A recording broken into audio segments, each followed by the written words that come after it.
fuunee nagaa fi haraarri jaalalli eegumsi waaqayyoo iddoo fi haala qixa jirtan hunda keessatti isiniif haa baay'eessu. Akkam jirtu nagaa keessanii nagaa koodha. Galanni fi ulfinni waaqayyoof haa ta'u.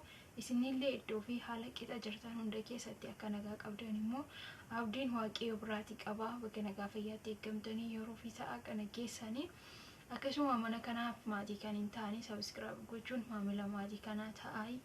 Warri immoo maatii taatanii jirtan like akkasuma immoo share comment gochuudhaan akka wal jajjabeessinu abdiin qaba.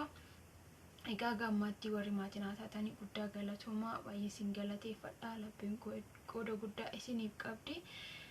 Har'a immoo viidiyoo biraatiin deebi'ee dhufeetiin jira. Viidiyoon koo har'a maal inni laata? Yaada lama qabadhee dhufee yaada lamaan kanarratti hammuma beekuuf hammuma nu badhee hammuma naaf galeerraatii isiniif dabarsuu yaadee ture. Kanaaf yoo dogongore immoo dhiifama isiniin jedha. Har'a kan irratti dubbachuu barbaadu waa'ee dhiifamaa, tokko dhiifamaa, lammaffaan immoo amanamummaa jechuudha. Baay'een keenya hiikni dhiifamaa nu galee jira laata? Dhiifama jechuun maal jechuudha? Isa jedhurraati hammam beeku hanganaa galeedha. Namni akkuma bifaan garagara ta'e yaadni isaa gargari waan ta'eef ani immoo yaada kan koo isiniif ibsuu fi as ba'e jechuudha. Egaa ifaan hin jiru jireenya Itoophiyaa keessa darraa ifaan hin jiru dhiifama nu fakkaannu. Egaa waan hundumaaf garraa yaada qabadhee dhufeetti isin dabarsa. Tokkoffaarratti waa'ee dhiifamaadha. Dhiifama jechuun maal jechuudha? Yeroo baay'ee dhiifama namni yeroo ayyaana garagaraa happy new year yookiin bara haarawaa ayyaana garagaraa sababeeffatee yeroo kan yeroo itti dhiifamaati jedhamee xiksii garagaraa yeroo itti ergamu namni namaa erga. Garuu gatee jedhamee fidhamu hiikni dhiifamaa nu galeetu dhiifama nama gaafanna. Dhiifama waqtii akkamiiti nama gaafachuuti qabna. Dhiifamaaf yeroo kennuun hin barbaachisaa yeroo qabaa dhiifamni isa jedhurraatidha. Egaa dhiifama jechuun dhiifama namaa gochuun dhiifama argachuudha. Gaafa dhiifama goone namaaf dhiifama goone nuufis immoo dhiifamatu godhama jechuudha.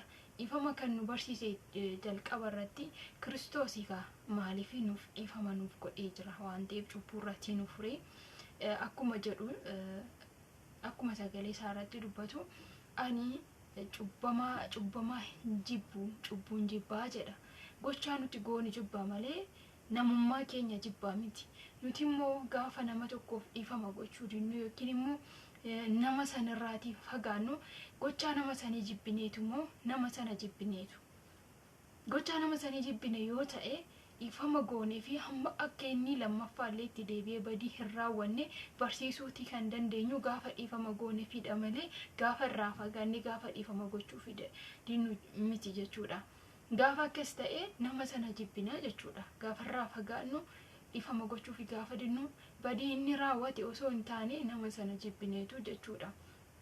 Dhiifama gochuu dhabuuf yookiin immoo namni tokko bakka dhiifama gaaf jedhu gad deebi'ee bakka akka du'a wayii akka nama sanaa gadi ta'e argamee akka nama tuffatameetitti of ilaala deebi'ee nama tokko dhiifama gaafachuu jechuudha. Akka mo'ameetitti of ilaalanuu isaa miti jechuudha. Namni tokko gaafa dhiifama nama gaafatu badii isaatiin haasa'u badii isaa ta'uu haa baatu namni suni beekadha ogeessadha jechuudha. Miitee qofa dhiifama gaafatta miti miidhamteelee dhiifama gaafachuutii qabda. Maaliif Kiristoos akkasittiin nu barsiisee jira waan ta'eef nuti warra dhiifama godhamaniif miti hojii gaarii qabaannee nama gaarii taanee beektota taanee osoo hin taane inni cubbuu keenya wajjin inni nu jaalatee dhiifama nuuf raawwate jaalala isaatiin moo'ee jechuudha. Nuti moo'ee cubbuu wajjin inni badii keenya wajjin inni nu jaalateera. Nutis immoo nama tokko dhiifama goonee fi kara isa sirriittiin badii keessatti baasu yoo dogongorellee dogongora sanirraati akka deebi'u gaafa dhiifama goonuufidha jechuudha. Baasawii dhiifama gochuun egaa tokko lubbuu keenyaafidha. Mataa keenyaaf jechuudha. Nuti nama sanaaf caalatti mataa keenyaafidha dhiifama gochuu kan qabnu. Yoo dhiifama goone dhiifama arganna. Kutaa macaafaa kana jedhee yoon ibsu baadhee bara waykeessa mudannoo namoota tokko irraati kaasee macaafa keessatti dubbifadhe dhiifamaa jechuudha. galata keessa qabattee dhufte san achuma godhiitii deemi dura obboleessa keetti muufatte san dhiifama gaafadhu jedha kitaaba caafaa warri dubbistanii immoo amma qalbeeffatanii jirtan naa ibsaa. Egaa maalni jechuufi galataaf iyyuu yoo dhatte karra waaqaa dura yookiin immoo uuma kee gaafa waa kadhattu osoo dursa obboleessa kee dhiifama hin gaafatin osoo nama itti muufattee jiru san dhiifama hin gaafatini kadhannee ati kadhattu suni fudhatama hin qabu jechuudha. Kadhataaf iyyuu miti kadhatti galata isa baattee dhufte sana achuma godhiti dursi deemiti obboleessa kee dhiifama gaafadhu jedha. Nuti immoo baay'een keenya yeroo sagantaa garaagaraa irratti haa ta'u waldaa keessatti haa ta'u karaa amantii kamiiniyyuu haa ta'u osoo obboleessa keenyatti muufannee jirru osoo nama wajjin walitti buunee jirru nama sanaas osoo dhiifama hin godhin gaafa faarfannus gaafa tajaajillus fi kan kana fakkaatanii fudhatama kan qabne baruutii qabna. Nurraatiin fudhatamu fuula waaqayyoo inni barbaadannu gaafa nuti dhiifama goonedha. Gaafa nuti wanta asitti guduufamee jiru tokko gaafa hiiknee deemne nullee hidhaan keenya nurraatii hiikama jechuudha. Karaa baay'een keenya mo'amuutti of ilaaluu hin qabnu. Badii gatii raawwanni qofaaf dhiifama gaafanna miti. Balleessitoota warra gatii ta'aniif yookiin immoo wanta badii keenya hin taaneef dhiifama hin gaafannu jechuu miti. Badii keenya illee yoo ta'u baate iyyuu dhiifama gaafachuuti qabna. Maaliif nama sana barsiisuuf mootanii argamuuf beekaa ta'u malee wallaala hin ta'an jechuudha gaafa dhiifama gaafannu. So ani akka naa galetti akka yaada kootitti akka kanatti ibsaa keessumaayyuu haala amma keessa jiru yeroon kun yeroo itti kadhataati karaa waldaa garaagaraatiin soomaaf sagadaadha irra jirra.